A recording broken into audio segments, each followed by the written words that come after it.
어제 누가 카톡을 보냈는데 성경에 보면은 안수기도 하고 성령 충만받고 이렇게 했는데 왜 우리는 안 합니까? 이렇게 물어보더라고요. Kahapon may nag-send sa akin ng kakaotok message at nagtanong sa akin, di ba po sa Biblia may pananalangin kung sa pinapatong ang kamay sa ulo at dumarating ang kapuspusan ng banal na 예, espiritu. Bakit 성경에 hindi natin 보면 ito 사도행전 ginagawa? 2장에도 보면 이렇게 안수하고 기도할 때 성령 임하고 그렇게 하지 않았습니까? 하는 질문입니다. Yung tanong niya, hindi po ba sa Acts chapter 2, pinapatong ang kamay sa ulo at pinapanalangin at 그래서 doon ang pagtanggap sa 오늘 kapuspusan ng 얘기해 espiritu? 주려고 대답을 안 했습니다. At hindi ko siya agad sinagot doon dahil nais kong sabihin niyo yung sa mensahe. 우리는 그런 안수하는 운동, 은사 운동, 회개 운동, 여러 가지 할 수 있습니다.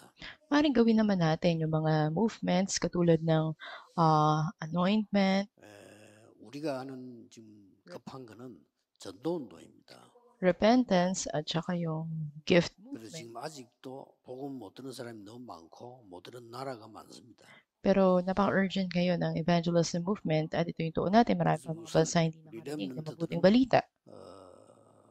많은 거 해야 됩니다만은 지금 급한 거 이걸 안 하면 평생 고생합니다. Marami mang dapat gawin ng mga remnants pero pinaka-urgent kung hindi nila magagawa ngayon, habang buhay sila maghihirap.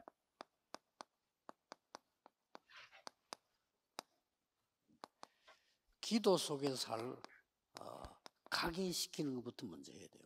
Una, sa loob ng panalangin, dapat 이 una 각인 na 안 되면 평생 고생합니다. may mga bagay na ma-imprint sa kanila. Kung hindi, habang buhay sila maghihirap. 성경이 도대체 우리에게 그리스도를 통해서 주신 건 뭡니까? At sa Biblia, sa pamamagitan ni Kristo, ano nga ba ibinibigay nito sa atin? 사도행전 1장 1절에서 8절에도 나오고 예수님이 마지막에도 말씀하시고 부활하셔서 우리와 함께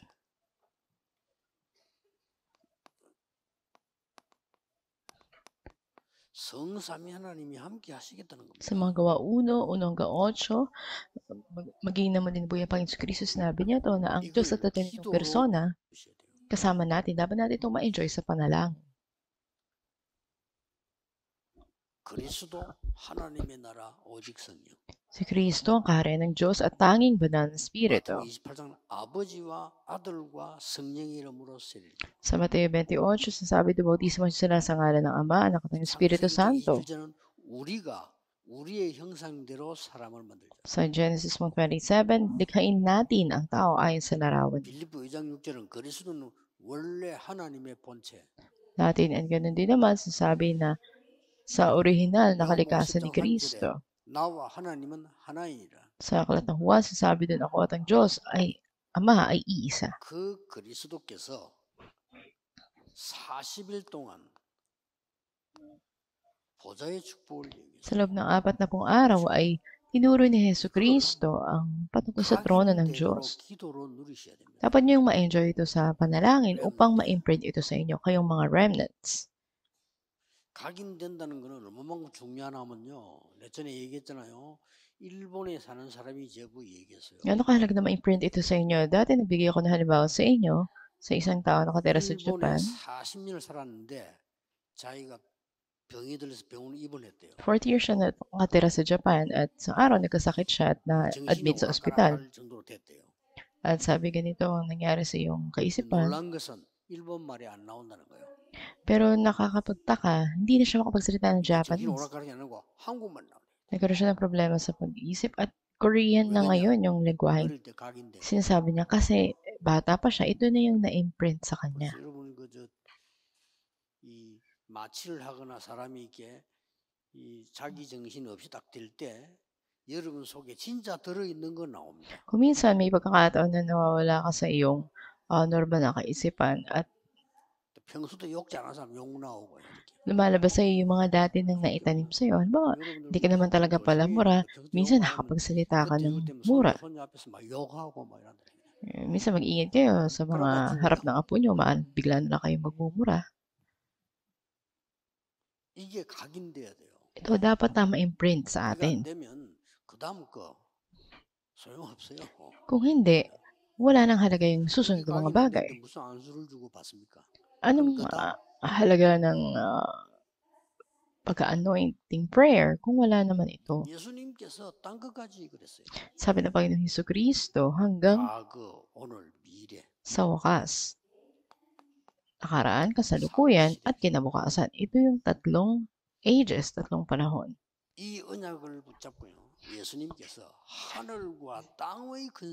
Ang hawakan niyang tipan na ito, sinabi ni Jesus, taglay kong kapangyarihan sa langit at sa lupa.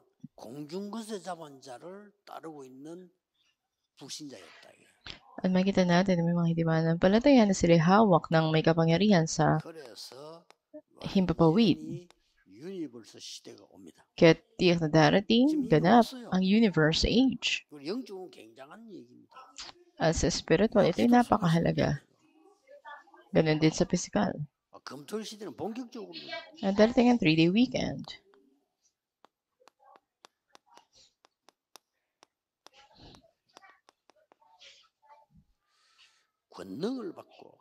Sabi niya, tatanggap kayo ng kapangyarihan. Kasamahan ko kayo, taglay ko ang kapangyarihan sa langit at sa lupa. 5 bagay na kapangyarihan na mula sa itaas.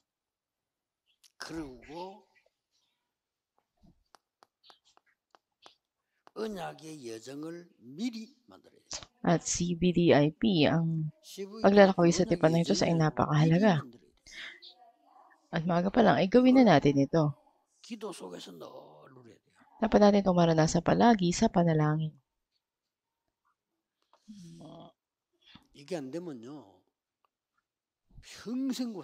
Kung hindi, habang buhay kayong maghihirap. Ano man ang gawin ninyo ay walang mangyayari. Dapat nyo itong tandaan. Una na dapat yung gawin nyo mo ay ginawa ni Jesus. Sa kanya na gawin yung sinabi ng tao ay tinuro sa inyo. Ano muna yung sinabi ni Jesus? Sa loob ng 40 araw, ito yung ginawa niya. At ay yung dahilan na bakit ayaw gawin ito.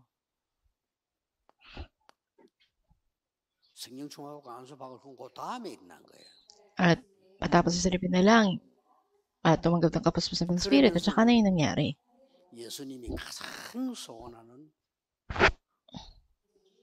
Ano yung pinakanais ng Panginoon Kristo na? Ito yung 3 courtyards. Ito yung konklusyon. Dapat na mangyari yung 3 courtyards na ito kung maganda pa pag-ebanghelyo ng mundo hanggang sa dulo ng daigdig, lahat ng mga bansa. Ito yung dapat na lagi nasa loob ng panalangin ng mga remnants. At hindi na mahalaga kung kailan pa ito. Dapat na ito ay ma-imprint sa inyo.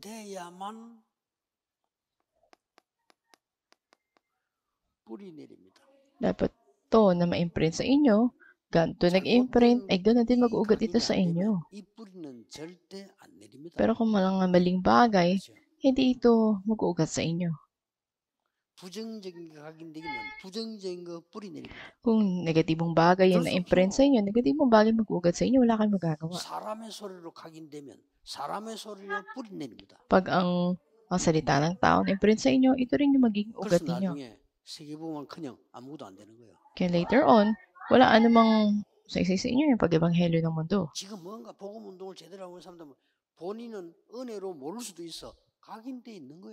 At maraming tao na hindi nila alam ito pala yung mga bagay na nasa kanila.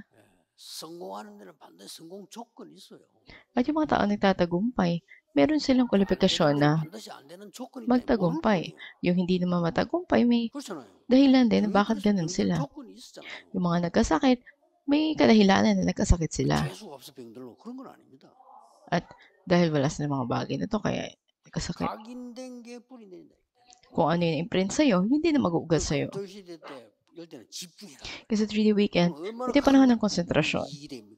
Napakalagang bagay nito. At sa mga bagay na dapat mag-ugat sa atin, ano ba yung mga ito? Dapat na mag-ugat ito sa inyo upang ito'y maging party sa ninyo.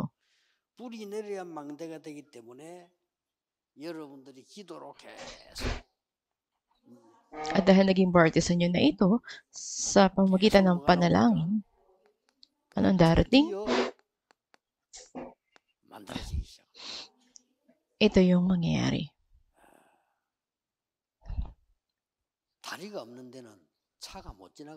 Pag wala ang tulay, hindi makakadaan yung sasakyan. At kung walang airport, hindi kayo makakasakay sa aeroplano. Kung may platform, makakapaglakbay kayo sa buong daigdig. Ito yung darating.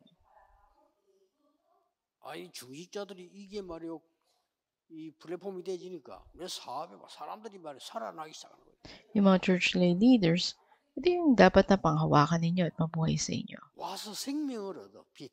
At kayo magkakaroon ng buhay bilang liwanag. Ay tatayo ninyo ang tore ng isang bantay.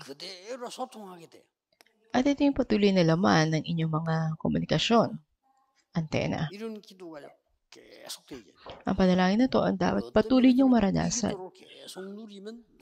Kapag patuloy niyo nararanasan ang panalangin na ito, ito yung mga darating na bagay. At panghuli, ito yung magiging kaugalian ninyo.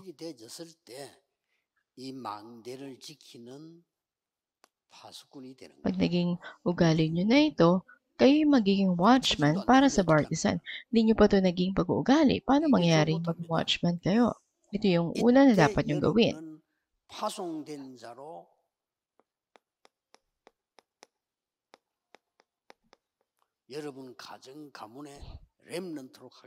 Mula dito, mula sa inyong pamilya, sa inyong angkan,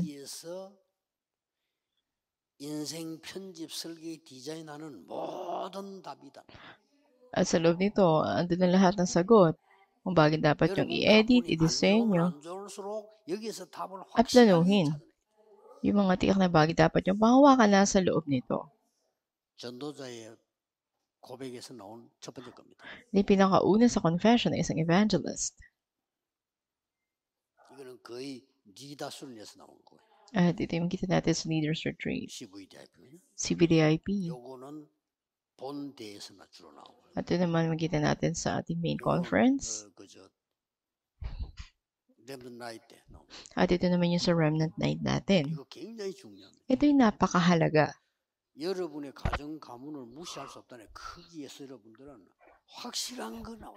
Dapat na may tiyak tayong mga bagay.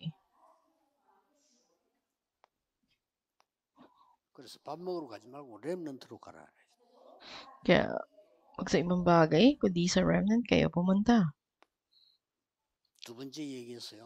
Pangalawang sinabi niya, sa inyong eskwelahan, huwag lang mag-aral, magtayo kayo ng partisan. Hindi ito pwedeng hindi nyo gawin.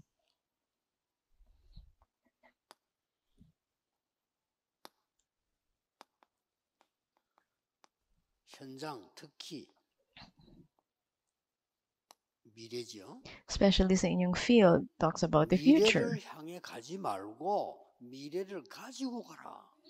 At huwag kayong pumunta sa kinabukasan. Dapat hawak nyo ang kinabukasan ngayon pa lang. Ito ina-enjoy ninyo sa loob ng panalangin. 우리가 상상할 수 있는 얘기지만은 앞에요 중요한 기도는 사람 얘기 아니고 제 얘기 아닙니다. Ito pangyari hindi nyo maisip sa inyong sariling imahinasyon o kaisipan. 더 중요한 거 이거부터 먼저 해야 됩니다. Lalo namang ito ay mula sa Panginoon. Ito ay una na dapat nating maranasan at susunod na lang. Yung ibang mga bagay katulad ng mga kaloob ng Diyos, mga gifts, or repent. Hindi pa tumanggap ng kaligtasan, gawin yung repentance movement. Ito ay darating sa pamamagitan ng pagkilos ng banal na Espiritu. Ito yung sinabi ng Panginoon Jesus mula nang dumating siya sa sanlibutan.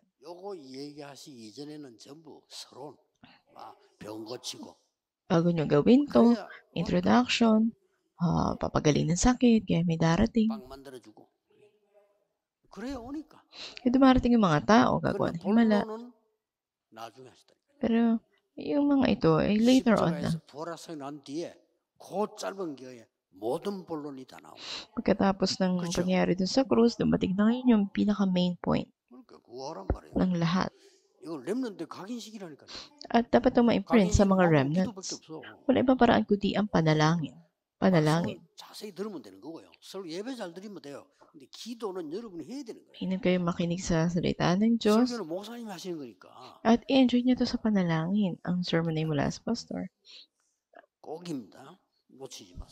nyo itong bitawan. 그러면 다음 달에 누릴 여러분이 볼 말씀은 빌립보서입니다. Ngayon, sunod na buwan, ito yung salita ng Diyos dapat yung panghawakan mula sa aklat ng Pilipos. 바울이 감옥에서 보낸 편지입니다. Ito yung liham na isinulat ni Pablo mula sa kulungan. 제일 고난 당하는 때입니다. At sa madaling salita, ito yung panahon na sila ay nasa kahirapan. 여러분하고 같이 중요한 성경 구절만 포럼하겠습니다. 나머지는 보면 돼요. Kakaroon na tayong forum about sa mga mahalagang Bible verses. 고난 당하는 사람이 가져야 될 확신. Yung katiyakan na dapat taglay ng isang tao na nasa mga paghihirap. 고난 당하는 사람의 자세. At ano yung anyo na isang tao na nasa kahirapan. Pangatlo, background ng tao nasa kahirapan. Pangapat, at nasaan yung kasalukuyang tirahan o address ng isang tao nasa kahirapan katulad nyo. Anong katiyakan na dapat yung taglayin una? 그게 빌립보서 1장 9절 10절에 좀 나왔습니다. Nasa Pilipos 1:9 hanggang 10. 왜냐? 고난 아니다는 거예요. Dahil hindi naman talaga ito kahirapan. 가장 떠야 될 첫 번째는 고난 아니다. Una na dapat mo isip, hindi ito kahirapan. 고난인 것처럼 보이지만 아니다. Kahirapan itong makikita, ngunit hindi. 위기인 것처럼 보이지만 아니다. Krisis itong makikita, ngunit hindi ito krisis. 그러면서 본문 말씀들을 쫙 보냈어요. Kaya sa ating Bible verse, ganito sinasabi. 1장 3절에는 첫날부터 이제까지 복음을 위하는데 시작하신 이가 그리스도의 날까지 이룰 것을 확신하노라. Pilipos 1:3 sinasabi doon na sa pasimula pa siya nagpasimula ng mahalagang bagay na ito kay Kristo Jesus. May magaganap ito. Kaya ito napakahalaga.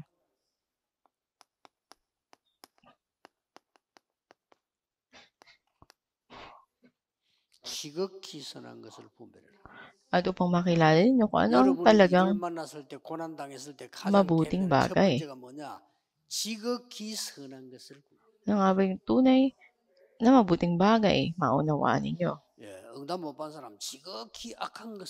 Yung tao hindi tumatanggap ng sagot, ito yung ganap na masamang bagay na kanyang ginagawa.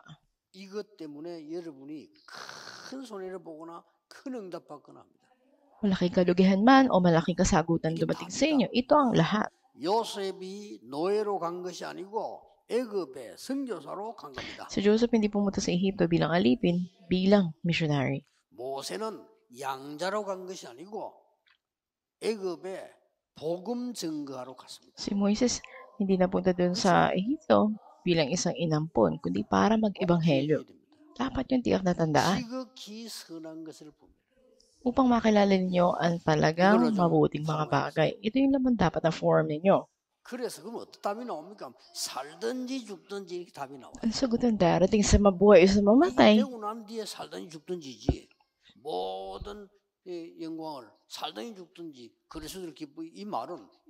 Pagkatapos nito, doon nyo lang may bahayag sa mabuhay o sa mamatay, kaluwalhatian ay sa Panginoon sa Kristo. 여러분, 포럼 이거 꼭 하셔야 돼요. Dapat yung gawin ang pag-form nito. 나쁜 것만 생각하세요. 그건 정신병자죠. At ang iba ay mayroong mga mental na problema. 머리 자체가 그런데 wala sila ng ganap na kaisipan. 늘 이상한 것만 늘 정신병자. Kakaibang mga bagay ang kanilang naiisip, may mental silang problema. 왜 사람들이 나를 전부 다 일하지?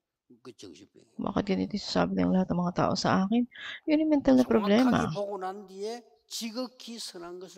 Sakto na makikita mo yung mga bagay at makikilala mo kung ano yung talagang mabuti. Si Pablo ay hindi nakulong. Sakto na siya ay nakakulong.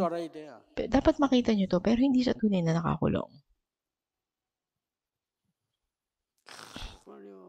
우리 남편, 우리 아버지는 왜 저래 맨날 저렇게 술 중독이 돼가 아무것도 못하고 저렇게 돌아다니는지 아버지 꼴도 보기 싫다. Bakit yung tatay ko, bakit yung asawa ko, lagi nila naglalasing, walang trabaho. 남편 꼴도 보기 싫다. Ay, ganun din ang asawa mo. 간단하게 답해줬습니다. Simple lang ang sagot. 술 먹으러 다니는 게 아니고 헤매고 있는 거다. At hindi siya sa lasing, kundi siya ay naliligaw na landas. 뭔가를 찾아서 헤매고 있는 거. Meron siyang hinahanap. 가장 중요한 거. 당신 그 생각이 그 사람에게 답을 줄 수가 없다. Pero ang pinakamahalaga dahil sa kaisipan mo, hindi mo mabigyan ng sagot yung tao na yun. 그 사람에서 가장 기도할 사람이 당신인데 당신이 그래버리면 Pinakadapat naman na para sa tao na yun, ikaw. At kung mangyari yun, tapos na. 그 사람 못 살려. Sa kalagayan mo, hindi mo siya mailigtas. 믿음 영도 전달됩니다. 그렇죠? Pero sa pananampalataya, 아무것도 아닌 것처럼 보이죠. parang wala. 우리가 불신자보다 영이 약하다 말이 지금 말이 안 되죠. Hindi pwede na mas mahina pa yung spiritual mong aspeto kaysa sa hindi mananampalataya. 무당보다 영빨이 없잖아요. Sa madaling salita, mas wala ka pang lakas kaysa dun sa mga shaman. 지금 3단체 기운동하고 있잖아요. At din yung key movement na ginagawa ng tatlong organisasyon ngayon. 믿으시라니까요. Kaya tayo manampalataya sa pagkilos ng banal na espiritu. 여러분의 생각, 기도가요. 보살고 움직이는 걸 믿으셔야 돼요. Sa kaisipan niyo, dapat na manampalataya kayo dito.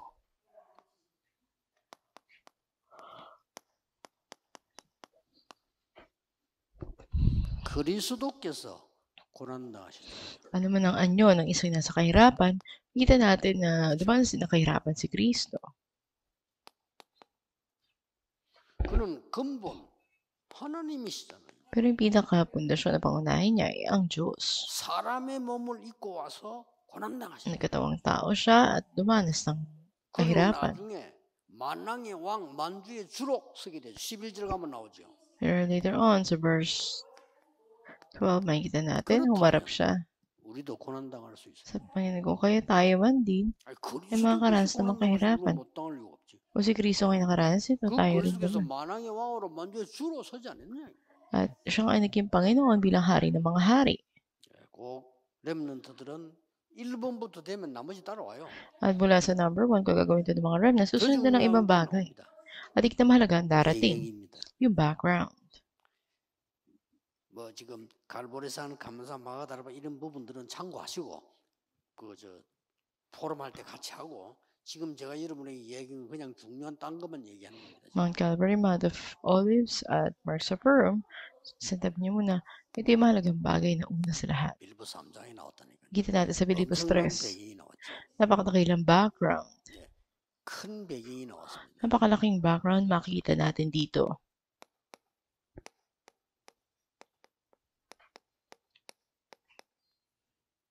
땅의 것은 뭐 얼마든지 가질 수 있어요. 위에서 내리는 상급.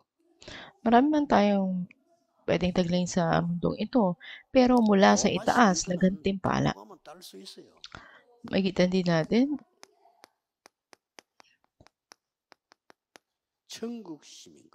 ang pagkamamamayan sa langit. Iba ang citizenship o pagkamamamayan.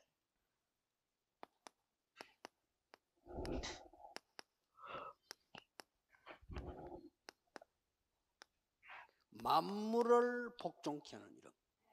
Makita natin na siya na may kapangyarihan sa lahat ng nilikha ng mga ito ay luluhod sa Kanya. At lahat ay magpapasakop sa Kanya. Itong pangalan itong binigay sa atin. Napakadakila nito. At hindi lang ito basta tagalangit, tayo'y mamamayan ng langit. At ito yung magiging responsable sa iyo. At ito yung gantimpalang mula sa itaas. 이걸 알고 나니까 그리스도란 어마어마한 단어 속에 있어요. Dahil alam mo na to, sa dakilang pangalan na Kristo, 내가 지금까지 자랑하던 거 전부 배설물 여기고 해로 여긴다. lahat ng bagay na inaari kong mahalaga ngayon ay pawang 그때 몰랐어. basura. Noon ay hindi niya alam ang mga bagay na to. 이 배경입니다. Ito yung background. 그래서 그리스도의 손에 잡힌데 그거 잡으러 간다. Kaya yung bagay pinaabot sa akin na po yun sa Kristo, yun nais kong abutin. Ito yung napakahalaga. 이룬 것도 아니고 내가 성취한 거 아니다.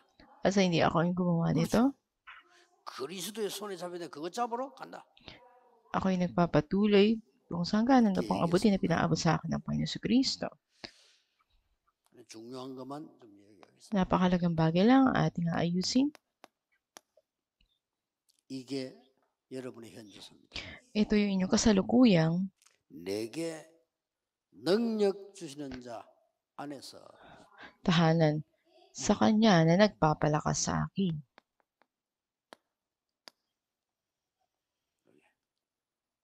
영어로는 in 그렇죠. Sa loob or in sa English, sa Griego, en. 내가 서울 산다 이러면 I live in Kung nakatira ako sa Seoul, I live in Seoul. 난 I live in Christ. Pero I live in Christ. Ibig sabihin nito, 내게 능력 주시는 자 안에서 sa loob niya na 현저소입니다. nagpapalakas sa akin, andun ang aking kasalukuyang address. 그렇게도 설명했던 여러 가지가 나오죠. At may ilang bagay na piniliwanag ang Panginoon sa Kristo tungkol dito. 나라 나오고요. Kaharian, 여러 가지 나오다가 이제 중요한 저 끝에 부분까지 나옵니다. at marami pang kasunod na mahalagang bagay. 여기까지도 나옵니다. May 4 na bagay. 바울이 이제 마지막 로마까지 가요. At si Pablo sa panghuli hanggang sa Roma. 나머지 거는 공과책 보고 포럼하면 되는데요. 여러분이 지금 놓치지 말아야 될 키만 지금 전달해 겁니다. At maaaring sa ibang bahagi, pwede rin kayo mag-form doon. Pero ito yung mga bagay lang na mahalaga na hindi dapat bitawan. 여러분들 많은 이렇게 눈이 열리고 믿음에 아주 눈이 열릴 겁니다. Pinawakan yung mga tipan na ito, marami kayong bagay na makikita at mararanasan. 오늘의 기도가 나오죠. At magkakaroon kayo ng today's prayer. 늘 얘기하는 것처럼 보이지만은 언제든지 결론은 이렇게 놔야 돼요. At kailan ito yung dapat laging conclusion na 하루를 meron 마칠 kayo. 때 결론 이렇게 놔야 돼요. Sa pagtatapos ng inyong araw, dapat ito yung conclusion na meron kayo. 언제든지 답을 Kailanman, 찾아야지. dapat nahanapin nyo yung sagot. 얼마나 우리 갈등 많습니다. Gano'ng karami yung mga conflicts 갈등을 natin. 없애려고 하면 안 돼요. At huwag nyo lang sikaping 결론이라니까 날마다 mawala yung conflicts, pero dapat bawat araw, 갱신해야지. mayroon kayong conclusion na kayo 갈등 안 없어져요. magpapanibago, 내가 갱신하는 거. mag-renew. Hindi nyo pwedeng iwasan yung mga conflicts. 위기용어처럼 보인다. May mga bagay na nakita natin parang krisis. 그래서 여기 빠지면 안 돼요. Pero hindi ka dapat mahulog dito. 기회입니다. Ito yung pagkakataon. 우리에게는 아주 좋은 기회들이 많이 오고 있습니다. Napakaraming halagang pagkakataon, oportunidad na dumarating sa atin. 반드시 답이 있습니다. At tiyak na andun yung mga kasagutan. 열쇠 있으면 자물쇠 있으면 반드시 키가 있습니다. At may tiyak 그렇죠. na 못 찾았을 뿐이라. bagay na darating kung mahanap 있으면 nyo ito. 열면 되는 거죠. Meron kayo nito ay 그래서 여러분들은 mabubuksan ang mga ito. 항상 하루를 마칠 때 이 결론. Kaya palagi sa pagtatapos ng araw ninyo, ito yung conclusion nyo lagi. 여러분이 뭐 있을 때 이거를. At ngayon sa pagtatapos ng gawain natin, ito. 그러면 저기까지 가게 됩니다. So ngayon, aabot 로마까지. kayo dito hanggang sa Roma. 하나님은 여러분을 이까지 정해놨습니다. At ito tinakdanan ng Diyos ay 특히 렘넌트에게. lalo na sa mga remnant. 여러분의 로마를 갈 수 있도록. Upang kayo makarating sa Roma. 오늘의 로마로 가도록. Upang kayo makarating sa 바울아 Roma. 두려워 말라 가이사 앞에 서야 하리라. Huwag ka matakot, Pablo, kayo dapat nang marap kay Cesar. 어젯밤에 여호와의 사자가 At nakaraang gabi, ang anghel 이렇게 하나님 Yahweh. 여러분에게 말씀을 주셨어요. 깨닫게 만드는 ng Diyos. Ito yung magpapaunawa sa iyo ng salita ng Diyos. 오늘 출정식을 했습니다만은 이제 렘 시작입니다. Hindi panimula ng mga remnants. 될 수 있으면 렘 일락해서 어른들은 오기 싫으면 오지 마시고 렘들만 오면 돼요. Tignan natin yung mga remnants. 정 힘들면 집에서 이렇게 방송 나가니까 그거 보시고 렘넌트들은 와야 돼요. Kung nahihirapan kayo, maaaring manood na lang kayo sa bahay ninyo. Pero yung mga remnants, dapat na pumunta dito. May eksaktong bagay na dapat yung gawin. 올 내년에는 본격적으로 렘넌트에 대한 중요한 것들이 나갈 겁니다. Sa taong ito hanggang sa susunod, malagang mga bagay na dapat panghawakan ng mga remnants ang ibabahagi natin. 본격적으로 여러분들이 외국의 렘넌트 초청해서 같이 As much as possible ay sikapin din natin maimbitahan natin yung mga remnants galing sa ibang bansa. 렘넌트들이 한계 정도는 언어 공부를 좀 확실히 하세요. At dapat na may limitasyon na dapat yung malagpasan. 조금 영어, 일본어, 뭐 중국어 이런 급한 단어 것들은 좀 해야 됩니다. Urgent na languages, gano'n yung katulad ng English, Japanese, at Chinese. 우리가 이게 이 렘데이 하면서 돌 거거든요. 그러면 여러분들이 그 영어나 혹은 뭐 중국어나 일본어나 각 나라 말로 좀 이렇게 짧은 뮤지컬 준비하다 공연도 하고 이렇게. So, simple paghandaan ninyo, pag-aralan yung mga languages na ito, English, Chinese, and Japanese na to the extent na baka pag-concert kayo. 그렇게 이런 완전히 이거는 여러분께 되기 때문에 그런 식으로 몇 개만 하면 아주 도움돼요. magiging malaking tulong ito sa inyo. 그래서 여러분 교회 다민족이 왔을 때 여러분이 안 내려야 되거든요. Kung may dumating na Paetic people or foreigners sa inyong simbahan. 세계봉화 준비를 지금부터 해라. Kaya ngayon pa lang maghanda na kayo ng pagiging 기도하겠습니다. globalized. 하나님 감사드립니다. Aming Diyos, salamat po. 렘넌트 시대를 여심을 감사드립니다. Salamat binuksan niyo po ang panahon ng mga remnant. 렘넌트들에게 속지 않도록 하나님의 은혜와 지혜를 허락해 Bigyan niyo 주옵소서. po inyong biyaya sa amin, hindi kami madaya. 지금 준비할 수 있도록 하나님께서 날마다 새 은혜를 더하여 Ayun niyo pong 주옵소서. maghanda kami mula ngayon pa lang, kahit bigyan niyo po kami ng inyong biyaya. 예수 그리스도 이름으로 기도하옵나이다. Biyaya ito ang dalangin sa pangalan ng Yesu Kristo. Amen.